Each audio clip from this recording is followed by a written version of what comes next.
Teori intelligence CHC pertama kali digagas oleh seseorang bernama Raymond B. Cattell. Di sini ia menggagas suatu teori bernama intelijensi GFCC.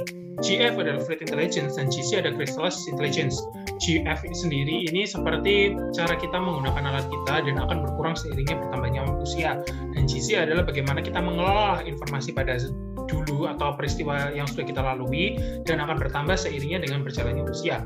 Nah, Cattell sendiri adalah seorang mahasiswa dari Spearman dan dia mengembangkan teori GFCC ini pada tahun 1963. Selanjutnya, teori GFCC ini dikembangkan lagi oleh seseorang bernama John L. Horn, salah satu mahasiswa doktoral dari Cattell sendiri. Ia mengubah GFCC ini menjadi suatu teori bernama Cattell-Horn pada tahun 1990. Di sini ia mengungkapkan bahwa terdapat tambahan kemampuan pada teori GFCC yaitu GV, GSM, GLR, dan GS. Nah, GV sendiri adalah kemampuan visual, GSM adalah short-term memory, GLR adalah long-term retrieval, dan GS adalah speed processing. Tidak berhenti di situ saja, pada tahun 1993, seseorang bernama John Carroll menambahkan suatu teori yang menggagas 3 stratum pada teori Cattell-Horn. 3 stratum tersebut yakni 1. General sebagai stratum ketiga, broad sebagai stratum kedua, narrow sebagai stratum ke-1. General seperti intelligence umum, lalu broad adalah aspek-aspek di bawahnya intelligence, dan narrow adalah skill-skill di bawah broad sendiri. Di sini masih belum terbentuk suatu teori yang dinamakan Cattell-Horn-Carroll, tapi masih berupa Cattell-Horn saja. Seperti namanya, CHC merupakan teori gabungan dari teori milik Cattell, Horn, dan Carroll. Mungkin kalian ada pertanyaan. Kenapa bisa 3 teori ini bergabung? Nah, jadi 3 teori ini bisa bergabung karena peran seorang tokoh yang bernama Kevin McGrew. McGrew punya ide itu pada tahun 97, tapi baru direalisasikan pada tahun 98.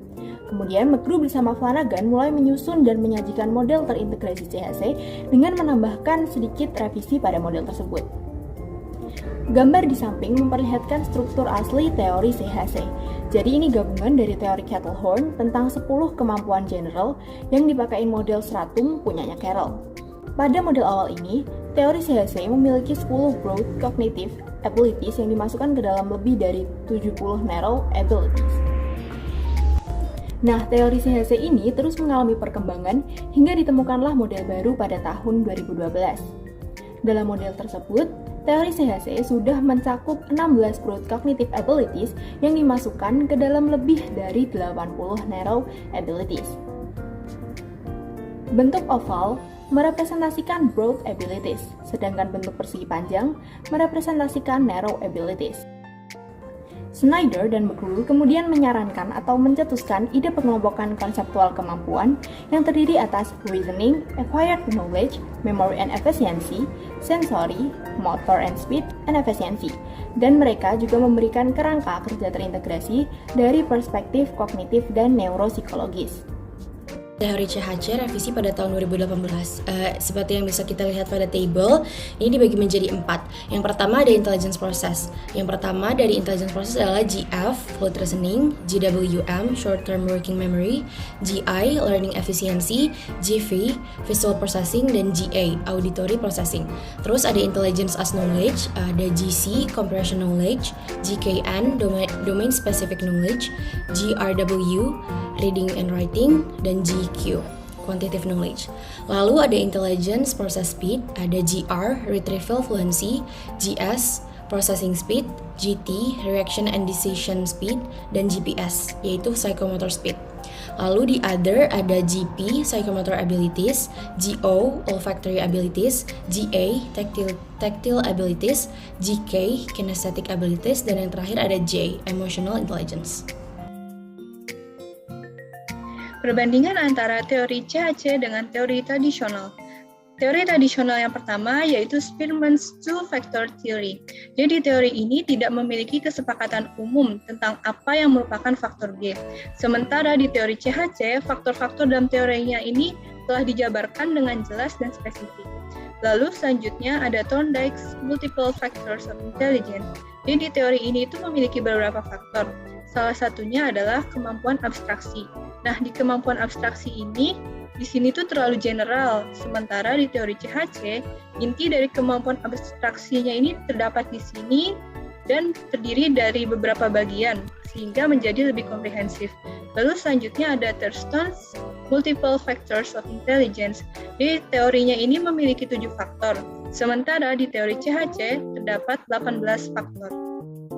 Selanjutnya yaitu cattle and horns, fluid and crystallized abilities. Jadi di teori ini tuh tidak terdapat faktor general atau faktor G. Sementara di teori CHC terdapat faktor G. Lalu selanjutnya ada Carroll's Three Stratum Model. Jadi di sini terdapat broad ability yang terdapat 8 faktor. Sementara di teori CHC memiliki 18 faktor. Lalu narrow abilities-nya dari teori Carroll ini hanya memiliki 65 faktor. Sementara di teori CHC memiliki 91 faktor. Poin perbedaan teori tradisional dan CHC. Nah, teori tradisional ini memiliki banyak bias wilayah dan budaya. Sementara di teori CHC, kemampuan kognitif manusia dari berbagai latar belakang budaya dapat lebih dideskripsikan. Lalu, teori tradisional ini merupakan teori yang sudah lama adanya, sementara teori CHC masih terbilang baru dan merupakan yang paling berkembang hingga sekarang.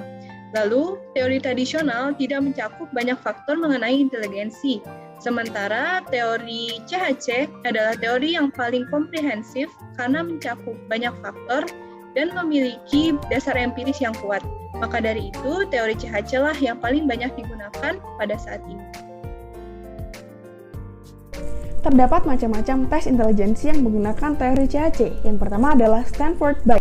Pada dasarnya, alat tes ini hanya digunakan untuk mengukur tingkat intelijensi seseorang menggunakan teori GF dan GC. Namun, seiring dengan perkembangannya waktu, teori ini menggunakan dasar teori CHC yang mencakup pengukuran mengenai GC, GF, dan RQ atau Quantitative Reasoning, dan GSM, di mana tes ini diperuntukkan untuk anak berusia 2 hingga 6 tahun. Yang kedua adalah Wechsler Skill. Pada awalnya, tes ini muncul karena adanya hambatan yang terdapat pada tes Binet sebagai pendahulu tes intelijensi. Menurutnya, tes Binet ini dapat dikatakan tidak efektif karena tes ini hanya dapat dilakukan oleh anak kecil saja, namun tidak untuk orang dewasa, sehingga memerlukan perluasan pengukuran untuk tes intelijensi ini. Terdapat beberapa perkembangan dari teori Wechsler ini, yaitu adalah yang pertama WPPIS atau Wechsler Preschool and Primary Intelligence Scale, di mana tes ini digunakan untuk anak di bawah usia 5 tahun. Kemudian yang kedua adalah WISC atau Wechsler Intelligence Scale for Children yang dipergunakan untuk anak usia 5 hingga 15 tahun. Kemudian yang ketiga ada WBIS, Wechsler Bellevue Intelligence Scale, yang diperuntukkan untuk usia 10 hingga 65 tahun. Yang terakhir adalah WIS atau Wechsler Adult Intelligence Scale, yang digunakan untuk anak usia 16 hingga 79 tahun atau lebih.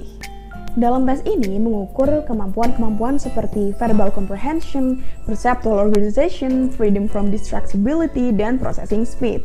Untuk bagian verbal comprehension dan processing speed mempresentasikan faktor GC dan GS.